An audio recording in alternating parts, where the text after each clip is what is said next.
It's Maria from Still Dreaming Homestead. Glad to be back with you. It's Bible story night again. So tonight we will hear about the story when Jesus was born. He would be the Lord, and he's also sometimes called the King of Kings. When you think of a king being born, where do you think that would happen? Oh, maybe in a palace or in a hospital? Well, that's not where Jesus was born. Let's begin the story. The angel told Joseph that he and Mary could get married. So they did. They lived in the town of Nazareth, which was ruled by Rome. The people did not like to be ruled by Rome.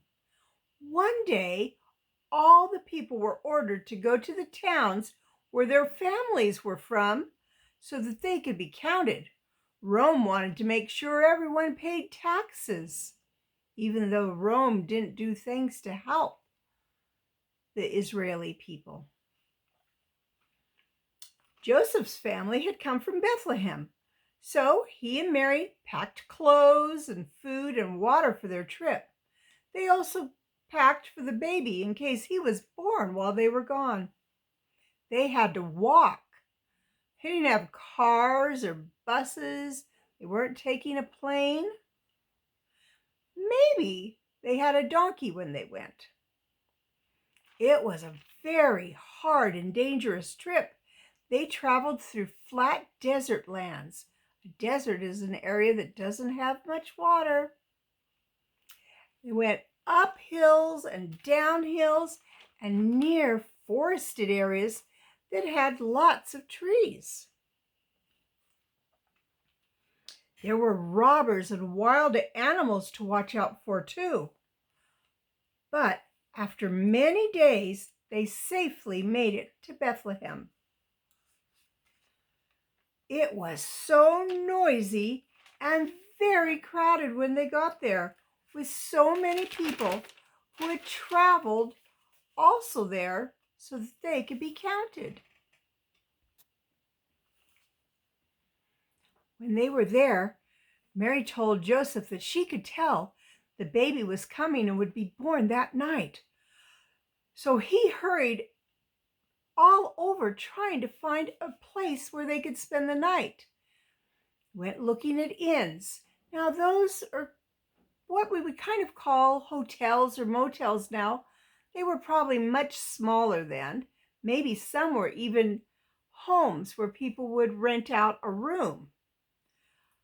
But there were so many people that had got there before them, there was no room for them in the inns anywhere.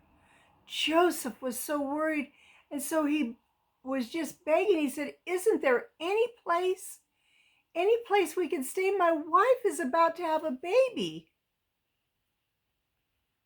When they looked and they saw Mary, they knew that this was really an emergency for them.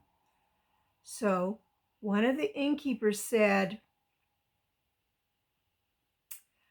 I have a stable.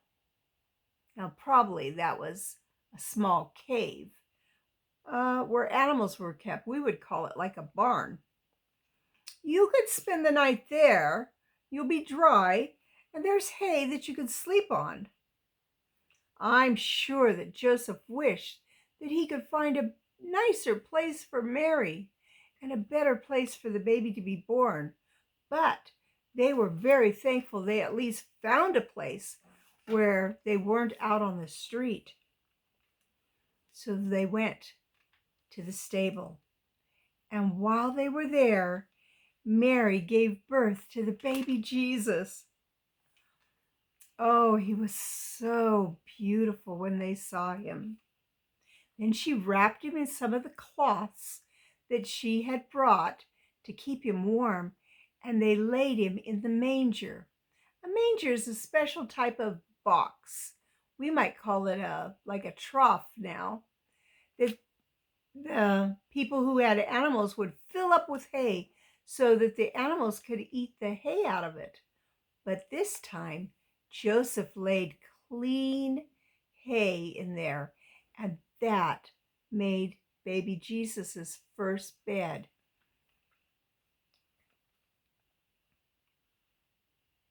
And it was a nice warm bed for baby Jesus, the very Son of God. Well, that's the story about Jesus being born. Tomorrow, we're going to hear the story about some of the first visitors to see baby Jesus. All right, it's Maria from Still Dreaming Homestead. I want to pray blessings on you and yours in your house and out of your house, in the day and in the night. And whatever you do, keep dreaming. Good night. God bless you.